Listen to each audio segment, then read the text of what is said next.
Hello বন্ধুরা, আজকে আমি তোমাদের জন্য নিয়ে এসেছি ঝিঙের কোপ্তাকারি রেসিপি। ঝিঙের কোপ্তাকারি রেসিপি তৈরি করার জন্য আমি এখানে 3টে ঝিঙে নিয়েছি। ওদিকে ওভেন জ্বালিয়ে কড়াই বসিয়ে দিয়ে তাতে তেল দিয়ে দিয়েছি গরম হওয়ার জন্য। এরপরে আমি ঝিঙেগুলোকে খুব ভালো করে ছুলে নিয়ে একদম ঝুড়ি ঝুড়ি করে কেটে নিচ্ছি। নিয়ে নিব কাঁচা লঙ্কা কুচি আর পেঁয়াজ কুচি। দেখো বন্ধুরা, ঝিঙেগুলোকে কিন্তু এইভাবে কুচি করে নিতে হবে। ঝিঙেগুলো সব আমার কাটা হয়ে গিয়েছে। এবারে কাঁচা লঙ্কাগুলো কুচিয়ে নিয়েছি আর নিয়েছি পেঁয়াজ কুচি। এখানে আমি 2টো পেঁয়াজ দিয়েছি। এবারে আমি এতে দিয়ে দিব গণেশ ছোলার বেসন।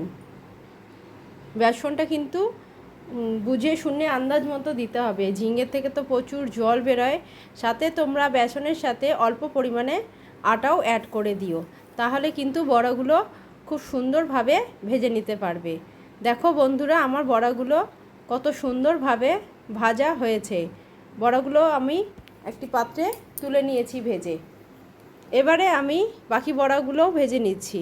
সমস্ত বড়াগুলো আমার ভাজা হয়ে গিয়েছে।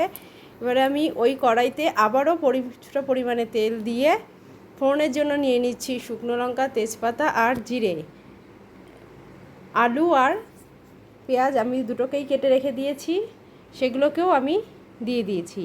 দিয়ে এবার খুব ভালো করে ভেজে নিচ্ছি।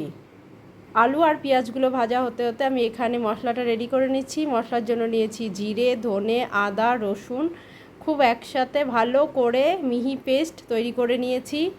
আমি এটা মিক্সার গ্রাইন্ডারে করে নিয়েছি কাশ্মীরি লাল লঙ্কার গুঁড়ো, স্বাদ মতো লবণ, হলুদ গুঁড়ো আর সামান্য পরিমাণে চিনি। সমস্ত কিছুকে দিয়ে অল্প পরিমাণে জল দিয়ে খুব ভালো করে আমি এবারে কষিয়ে নেব। গ্যাসের ফ্লেমটাকে লোতে দিয়ে আমি 10 মিনিটের জন্য ঢাকা দিয়ে দিয়েছিলাম। তাতে আমার আলুগুলো খুব ভালো সেদ্ধ হয়ে যাবে।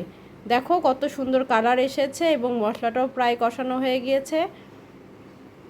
10 মিনিট পরে আমি ঢাকনাটা তুলে নিয়েছি। দেখো মশলা থেকে তেল ছাড়তে শুরু করে দিয়েছে। আমার মশলাটি কিন্তু খুব সুন্দরভাবে কষানো হয়ে গিয়েছে। এবারে আমি দিয়ে দিচ্ছি পরিমাণ মতো জল। ঝোলটা ফুটে এলে আমি ভেজে রাখা বড়াগুলো দিয়ে দিয়েছি। দিয়ে খুব ভালো করে ফুটিয়ে নিয়ে গরম মশলার গুঁড়ো দিয়ে একটি পাত্রে নামিয়ে নিচ্ছি।